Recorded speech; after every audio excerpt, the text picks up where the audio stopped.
Saudara-saudara pendengar yang kami kasihi dimanapun Anda berada, Anda kembali bersama kami dalam acara Telaga, Tegur Sapa Gembala Keluarga. Saya Gunawan Santoso dari Lembaga Bina Keluarga Kristen akan berbincang-bincang dengan Bapak Pendeta Dr. Paul Gunadi. Beliau adalah seorang pakar dalam bidang konseling serta dosen di Seminari Alkitab Asia Tenggara, Malang. Perbincangan kami kali ini tentang gangguan skizofrenia. Kami percaya acara ini pasti bermanfaat bagi kita sekalian dan dari studio kami mengucapkan selamat mengikuti. Pak Paul, mungkin ada cukup banyak para pendengar kita yang kurang jelas memahami apa sih sebenarnya gangguan skizofrenia itu, Pak Paul? Gangguan skizofrenia adalah sebuah gangguan jiwa, Pak Gunawan, dan memang ini adalah gangguan jiwa yang serius ya. Karena gangguan ini langsung mengganggu cara pikir. Sehingga kita itu tuh tidak lagi melihat kenyataan dengan tepat. Sebab pikiran kita itu tuh akhirnya dipenuhi dengan alam khayali sedemikian rupa sehingga kita itu mencampur adukan antara alam khayali dengan alam realitas atau kenyataan.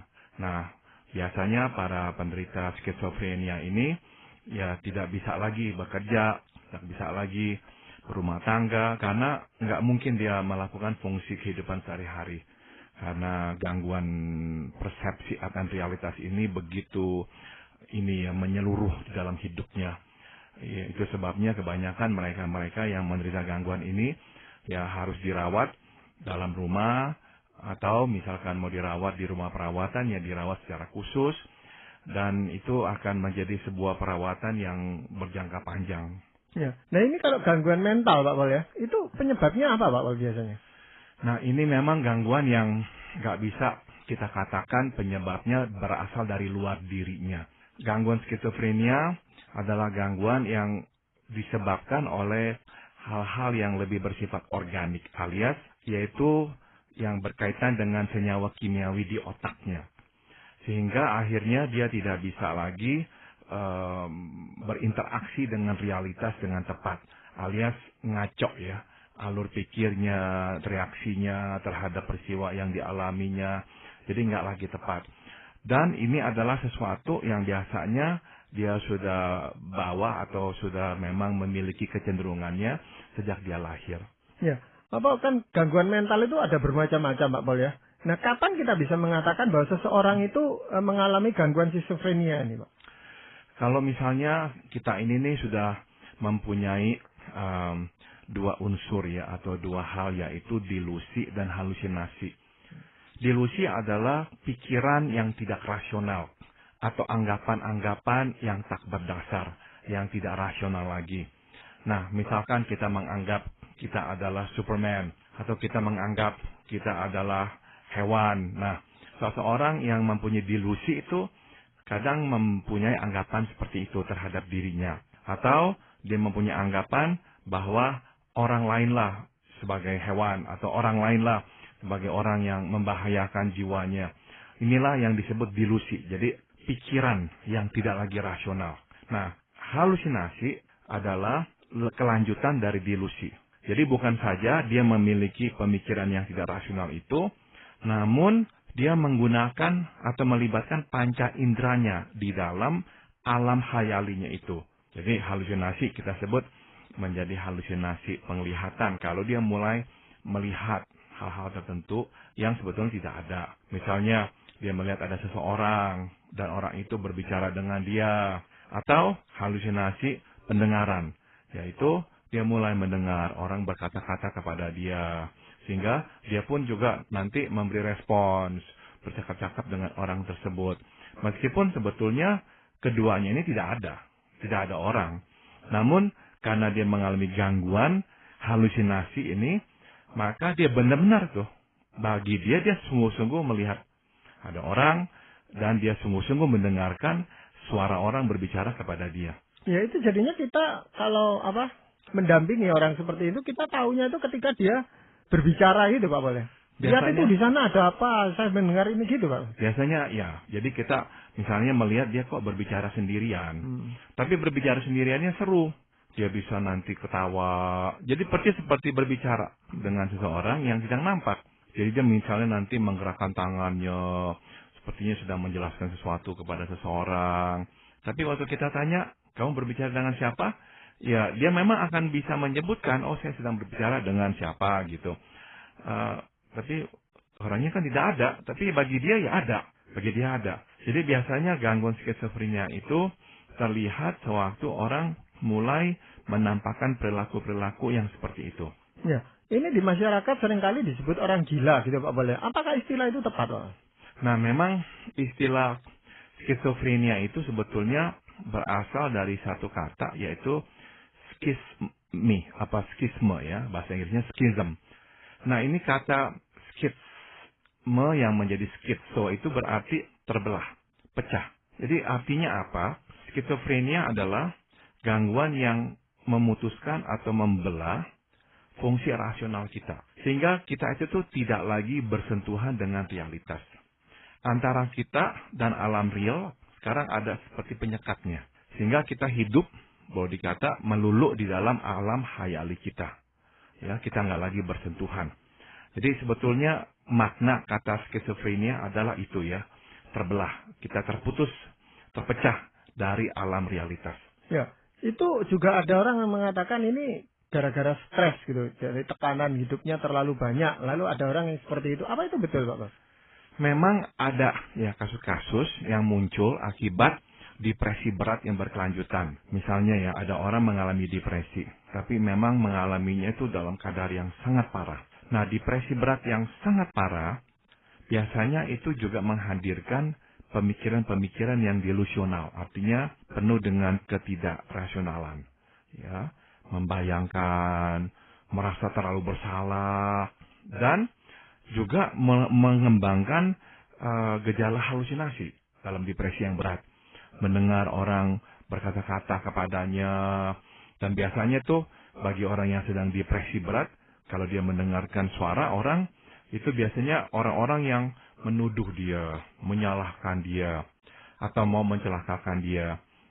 Nah, sekilas depresi berat ini nih tampaknya seperti skizofrenia. Namun kalau gejala halusinasi atau delusi ini munculnya setelah depresi yang berat, sebetulnya itu bagian dari depresi yang beratnya. Dengan pertolongan obat dan juga konseling, biasanya orang bisa keluar dari depresi yang berat.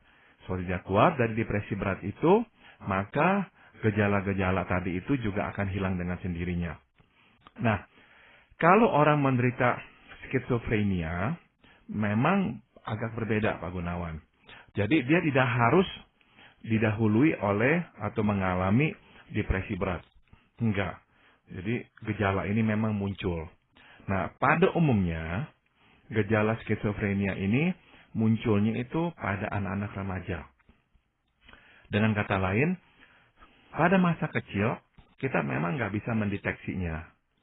Kita melihat anak ini ya sama aja dengan anak-anak lain, tapi waktu dia mulai ke remaja, kita mulai melihat tuh ada sesuatu yang berbeda pada dirinya. Yaitu apa? Anak-anak yang memang nantinya mengembangkan skizofrenia adalah anak-anak yang sejak kecil itu cenderung diam, tidak mau bergaul, mengisolasi diri. Waktu dia remaja, nampak sekali itu gejalanya. Jadi dia mengucilkan dirinya, nggak punya teman, dan sebagainya. Nah, tiba-tiba kita mulai melihat dia ngomong sendirian, dia berbicara, ketawa sendirian. Nah, sekali lagi, ini tidak didahului oleh depresi atau oleh stres. Jadi benar-benar gejalanya itu muncul dengan sendirinya. Nah, inilah yang kita katakan, makanya ya sebetulnya skizofrenia itu tidak ditentukan oleh pengaruh luar, tapi sesuatu yang memang sudah dibawanya dari kecil dan tinggal tunggu waktu, maka gejala itu akhirnya akan menampakkan diri. Berarti itu ada faktor keturunan di sana Pak? Seringkali iya Pak Gunawan. Jadi meskipun kita mesti berhati-hati ya tatkala mengatakan ini keturunan, sebab kita harus mengerti maksudnya apa keturunan. Jadi begini, gangguan jiwa yang berat seperti skizofrenia seringkali memang melibatkan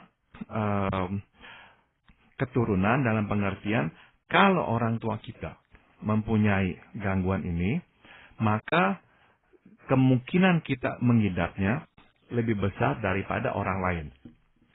Jadi saya mau tegaskan di sini, tidak berarti bahwa kalau orang tua kita mengidapnya, maka pastilah kita akan mengidapnya. Tidak. Yang dimaksud dengan keturunan adalah bahwa kemungkinannya kita mengidap lebih besar daripada orang lain yang orang tuanya tidak mengidap gangguan ini. Namun, tidak berarti kalau orang tua kita mempunyai gangguan skizofrenia, maka kita itu pasti akan terkena. Tidak ya. Namun, gangguan ini memang gangguan yang disebut organik. Artinya, gangguan yang memang muncul dari syarat-syarat atau senyawa kimiawi di otak kita. Inilah yang terjadi. Jadi ada sebuah gangguan di dalam susunan syaraf dan senyawa kimiawi dan sel-sel di otak kita yang membuat kita akhirnya mengidap gangguan ini. Nah, kalau itu faktornya organik, Pak Wal, ya, apakah kita itu bisa melakukan pencegahan sedini mungkin gitu, misalnya dengan memberikan obat-obatan atau vitamin kepada syaraf atau bagaimana gitu, Pak? Malangnya sampai saat ini memang belum ditemukan cara untuk mencegah munculnya skizofrenia. Maka yang bisa dilakukan hanyalah supaya orang tua itu lebih tajam, lebih peka melihat gejala ini sedini mungkin. Karena kalau gejala ini ditangkap sedini mungkin, ya dengan pengobatan dan sebagainya, maka delusi dan halusinasi tadi itu bisa dikurangi. Waktu orang terkena skizofrenia dan akhirnya menerima pengobatan, yang akan dicoba untuk dilakukan adalah meredam munculnya delusi dan halusinasi itu. Nah, kalau si anak sejak kecil sudah mulai menampakkan ya, atau sejak remaja mulai menampakkan delusi dan halusinasi, seenggaknya pada masa kecil itu tuh dia lebih bisa ya diminta atau diharuskan untuk memakan obat, untuk memakai pil ya untuk menghilangkan delusi dan halusinasinya. Namun mudah-mudahan karena sejak kecil sudah dibiasakan atau sejak dia remaja sudah dibiasakan, dia akhirnya lebih terbiasa untuk memakan obat-obat ini. Sehingga delusi dan halusinasinya tidak harus timbul. Kalaupun muncul, akhirnya tidak muncul sesering itu. Karena sekali lagi, memang dengan majunya ilmu kedokteran, maka lebih tersedia obat-obat yang dapat mengurangi dan menghilangkan delusi dan halusinasi ini. Tapi sekali lagi, ini adalah gejala Pak Gunawan, baik delusi maupun halusinasi. Penyakit itu sendiri tetap ada. Jadi obat memang tidak menyembuhkan penyakitnya. Yang sudah ada itu akan tetap ada. Maka kita tidak mengatakan skizofrenia itu sesuatu yang dapat disembuhkan, curable. Tidak memang. Kita hanya mengatakan skizofrenia itu adalah penyakit yang treatable, dapat dirawat, dapat diobati, dapat dibendung pengembangan gejala-gejalanya sehingga tidak harus memburuk. Itu saja. Ya. Bapak, kalau kita perhatikan anak-anak, itu seringkali kan mereka itu juga bicara sendiri, bermain sendiri, seolah-olah ada seseorang yang real di sampingnya. Apakah itu bentuk-bentuk dari gejala halusinasi itu, Pak? Sebetulnya tidak ya. Jadi sebetulnya memang manusia itu mempunyai kemampuan untuk berkhayal. Tapi bedanya dengan penderita skizofrenia adalah kita ini tahu kita sedang berkhayal. Penderita skizofrenia tidak tahu dia sedang berkhayal. Bagi dia, inilah realitas. Dia sungguh-sungguh tuh sedang melihat orang. Sedang berbicara dengan orang. Dia sedang mendengarkan perkataan orang dan sebagainya. Dia sungguh-sungguh tuh melihat dirinya adalah sebagai misalnya juru selamat, ya. Nah, sedangkan kalau kita sedang berkhayal, ya kita tahu kita sedang berkhayal. Ini bukan kenyataan. Dan waktu kita harus menghentikan khayalan itu, kita bisa menghentikannya. Nah, jadi itulah beda yang besar ya. Anak-anak kecil sudah tentu daya khayalnya kuat. Dan itu memang adalah bagian dari desain Tuhan untuk seorang anak. Dia akan terus berkhayal supaya dia bisa bermain. Karena berkhayal dalam pembentukan atau pengembangan jiwa anak berguna untuk menumbuhkan kreativitas si anak. Ya, anak yang memang terlatih dan bisa berkhayal akan lebih berkemungkinan mengembangkan kreativitasnya. Tapi sekali lagi, kalau anak memang tidak mempunyai skizofrenia, ya dia hanya akan berkhayal sampai usia tertentu. Misalnya dia sudah masuk ke sekolah, sudah mulai berkurang. Kelas 1, kelas 2, kelas 3 sudah mulai berkurang. Dapat dikatakan dia setelah kelas 4, kelas 5 nggak lagi bermain sendirian dan berhayal sendirian. Karena apa? Karena pada usia-usia itu sosialisasi sudah mulai masuk. Dia akan menikmati bermain bersama dengan teman-temannya, tidak lagi sendirian. Ya, jadi memang tidak sama dengan gangguan skizofrenia. Nah Pak, kalau gangguan skizofrenia ini sebenarnya menetap atau kadang-kadang muncul di dalam diri seseorang, Pak? Jadi ini adalah salah satu kesalahpahaman.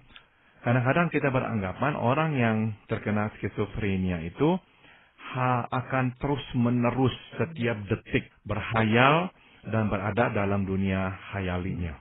Sebetulnya tidak. Jadi ada waktu-waktu di mana dia bisa ngomong, menjawab pertanyaan kita dengan biasa. Namun setelah berbicara dengan kita, dia akan diam, terus dia ketawa sendirian lagi, dia akan ngomong lagi. Namun bisa juga nanti kita panggil makan, yuk makan. Dia makan bersama kita. Ditanya, gimana hari ini? Oh baik. Ditanya lagi, udah makan belum tadi? Belum. Masih bisa menjawab dengan begitu. Namun, setelah kita nggak ajak dia ngomong, dia diam, dia ngomong sendirian lagi. Jadi memang gejala ini tidak harus menetap setiap detik. Tidak. Ya, tapi kita katakan dia udah terganggu sebab apa? Sebab sebetulnya tuh di dalam diri dia sudah ada keterpecahan itu. Meskipun masih ada kemampuan dia untuk berelasi dengan orang di luar dirinya, tapi memang tidak konstan, tidak terus-menerus. Dia akan mau kembali lagi ke dalam dunia hayalnya. Nah itu kadang-kadang kok ada yang marah-marah gitu Pak Pol, atau yang ketawa-ketawa terus, atau bahkan sebaliknya menangis terus dengan keras, itu bagaimana Pak Pol? Karena itu tergantung alam hayalnya Pak Gunawan. Jadi kalau saat itu dia sedang berhayal bahwa dia itu ejek misalnya, maka dia akan marah-marah. Itu sebabnya kalau di jalanan kita melihat ya ada orang yang menderita gangguan ini jalan sendirian, bisa jadi dia tiba-tiba ngomel-ngomel sendirian.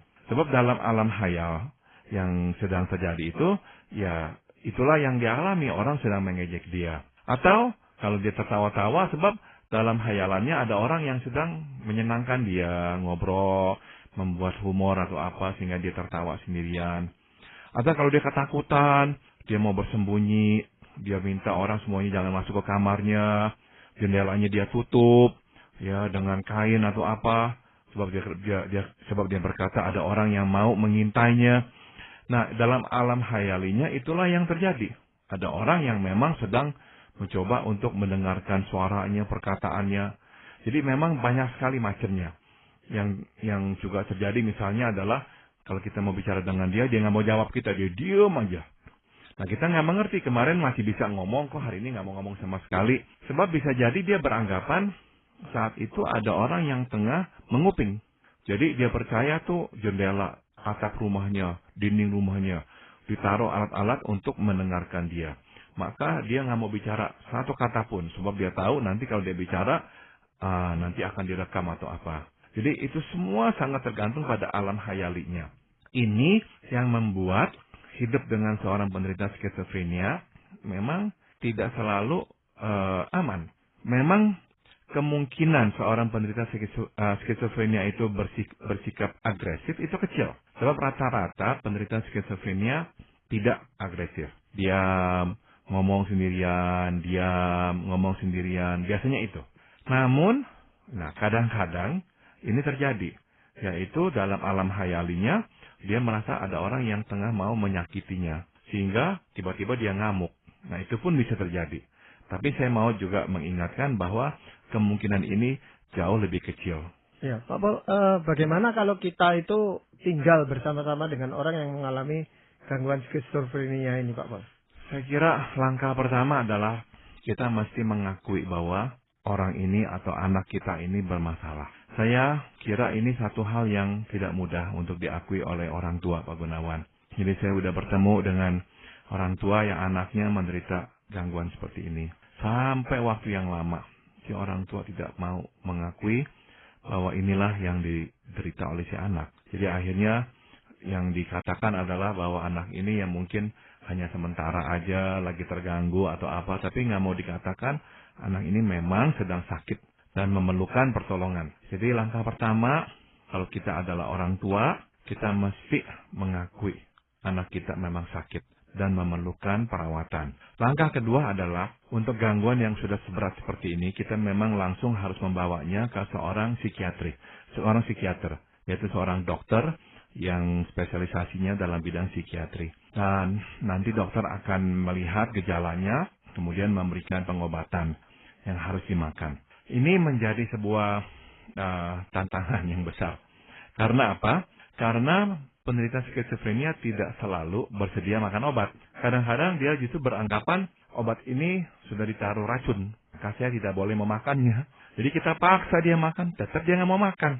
Nah, masalahnya adalah begitu dia nggak makan obat, tinggal tunggu waktu, maka gejala delusi dan halusinasinya balik lagi. Ngaco lagi dah, kembali lagi semuanya hayalannya. Nah, kalau udah begitu, apa yang harus dia lakukan? Memang harus dibawa dengan paksa ke rumah sakit jiwa. Sehingga di sana bisa dengan paksa, dia disuntikan obat, sehingga nanti bisa dirawat lagi, sehingga seenggak-enggaknya setelah dirawat, diberikan obat, dia tenang kembali. Nah, setelah itu memang bisa dipulangkan. Namun biasanya ini sebuah siklus, Pak Gunawan. Dia akan oke selama beberapa waktu. Terus dia nggak mau makan obat lagi. Dia bilang dia nggak apa-apa lah, dia sehat lah, kenapa harus minum obat lah. Akhirnya dia nggak makan obat. Balik lagi hayalannya, ngaco lagi. Akhirnya dibawa lagi ke rumah sakit. Dengan kata lain, ini biasanya berlangsung seumur hidup, Pak Gunawan. Sampai nanti orang itu meninggal dunia. Sebab memang tidak ada obat yang bisa menyembuhkannya. Jadi kalau keluarga mempunyai seorang anak yang menderita sakit seperti itu, perlu dipikirkan pengaturannya, perawatannya. Sebab orang tua kan nggak bisa hidup selamanya merawat anak ini. Berarti suatu hari kelak, anak ini harus dirawat. Tapi siapa yang bisa merawatnya? Nah, kadang-kadang orang tua berkata, nggak apa-apa kalau kami udah nggak ada, nanti kakak atau adiknya yang merawat. Persoalannya adalah kalau kakak atau adiknya mempunyai keluarga. Ini bukanlah hal yang sehat. Sebab buat seorang anak, kalau hidup dalam rumah melihat ada pamannya yang menderita gangguan seperti ini, memang itu bukan hal yang sehat. Maka hal yang lebih cocok, yang lebih disarankan adalah sebaiknya kalau memang ada yang begini, kalau orang tua sudah mulai tua dan sebagainya, sebaiknya memang dia ditaruh di sebuah rumah perawatan. Asal kita bisa percaya rumah perawatan itu akan merawat dengan baik, mungkin itu adalah jalan keluar yang terbaik. Dia di sana dia bisa tinggal, punya kamar sendiri, mendapatkan perawatan. Kalau dia sampai perlu obat, dia nggak mau minum obat, dia bisa disuntik atau apa. Sehingga akhirnya ya lebih terkontrol. Ya, jadi di beberapa tempat itu orang yang menderita gangguan mental seperti ini lalu dipasung atau diisolir itu sebenarnya tidak menyelesaikan masalah, Pak Bal, ya? Betul. Kasihan ya. Kasihan karena dia itu dengan dipasung atau dianiaya seperti itu, ya dia tetap menderita secara fisiknya. Dan kita mesti mengingat, ini bukanlah suatu kesengajaan. Dia bukan berniat buruk. Dia bukanlah orang yang jahat sehingga harus diperlakukan seperti itu. Dia orang yang sakit. Dan orang yang sakit memerlukan perawatan. Ya saya mengerti bagi masyarakat tertentu yang nggak memahami masalah ini, orang yang menderita gangguan seperti ini dianggap gangguan bagi masyarakat, menakutkan. Jadi lebih baik disingkirkan dengan cara seperti itu. Saya kira kita tetap harus mengingat Pak Gunawan bahwa orang ini pun adalah ciptaan Tuhan. Ya, jadi kita tetap harus memperlakukannya dengan hormat. Kita harus memberikan perawatan. Ya memang harus ada lembaga-lembaga yang bersedia untuk menolong orang-orang seperti ini. Nah, memang kita harus akui masalah ini masalah yang cukup besar ya, karena di lingkungan kita saya kira ya rumah perawatan yang bisa merawat dengan baik ya tidak banyak, dan kalaupun ada memerlukan biaya yang tinggi ya. Jadi memang ini sebuah masalah yang gak gampang untuk diselesaikan. Ya, nah Pak Pol itu kambuhnya itu kadang-kadang ada sesuatu pemicunya atau tidak, Pak Pol? Karena gini, ada orang yang setelah melahirkan, dia pasti terkena gangguan ini, skizofrenia itu. Entah tingkatnya sedang atau berat itu, tetapi justru setelah melahirkan. Kenapa Pak Pol ya? Oke, kalau yang menimpa orang setelah melahirkan itu biasanya adalah depresi yang berat, Pak Gunawan. Jadi sebutnya postpartum depression. Depresi yang biasanya diidap oleh wanita setelah melahirkan itu nomor satu bersifat sementara, beberapa bulan setelahnya. Karena apa? Karena memang pada masa kehamilan dan setelah kelahiran terjadi ya perubahan hormonal dalam tubuh si wanita, rupanya itu nantinya mempengaruhi serotonin di otak kita, yaitu senyawa kimiawi di otak kita yang akhirnya menganjlokkan si wanita itu ke dalam lembah depresi. Dan dalam lembah depresi yang dalam, memang dia bisa mengembangkan baik itu halusinasi maupun delusinya. Tapi sekali lagi ya, ini gangguan memang tidak memerlukan adanya pencetus. Sebab memang ya sudah ada dalam diri orang itu, di otak orang itu, tinggal tunggu tanggal mainnya, maka gejalanya akan menampakkan diri. Tapi itu biasanya baru kita kenali setelah dia dewasa atau? Biasanya setelah remaja atau dewasa awal. Jadi biasanya mulai terlihat setelah umur 15, 16, mulai kelihatan tidak mau bergaul, diem, murung, nggak mau ketemu orang, susah percaya, nggak ada perasaan-perasaan yang keluar, wajahnya datar-datar saja, senang nggak pernah kelihatan, sedih nggak kelihatan, marah nggak kelihatan. Jadi benar-benar sebuah wajah yang kosong gitu, yang datar aja. Nah, akhirnya tuh mulai kelihatan ya, ngomong sendiri, ketawa sendiri, dan sebagainya. Ya Pak Paul, ini membutuhkan perawatan oleh seorang ahli ya, psikiater tadi Pak Paul katakan. Nah, sehubungan dengan pembicaraan ini, apakah ada firman Tuhan yang ingin Pak Paul sampaikan? Saya akan bacakan Mazmur pasal 139, ayat 13 dan 16. Sebab engkaulah yang membentuk buah pinggangku, menenun aku dalam kandungan ibuku. Matamu melihat selagi aku bakal anak, dan dalam kitabmu semuanya tertulis, hari-hari akan dibentuk sebelum ada satupun daripadanya. Kita mesti mengingat penderita skizofrenia adalah juga ciptaan Tuhan. Ya, Tuhan tidak membuat kesalahan, Tuhan mempunyai maksud. Kenapa Dia mengizinkan ini terjadi? Maksud inilah yang tidak mudah kita ketahui. Tapi janganlah kita itu menyesali atau malah marah kepada Tuhan. Terima, ada rencana Tuhan. Dan tetap ini adalah ciptaan Tuhan yang kita juga mesti hormati. Ya, terima kasih Pak Paul untuk perbincangan ini. Dan saya rasa ini akan menambah wawasan kita, pemahaman kita tentang gangguan skizofrenia ini. Terima kasih Pak Paul. Dan para pendengar sekalian, kami mengucapkan banyak terima kasih. Anda telah mengikuti perbincangan kami dengan Bapak Pendeta Dr. Paul Gunadi dalam acara Telaga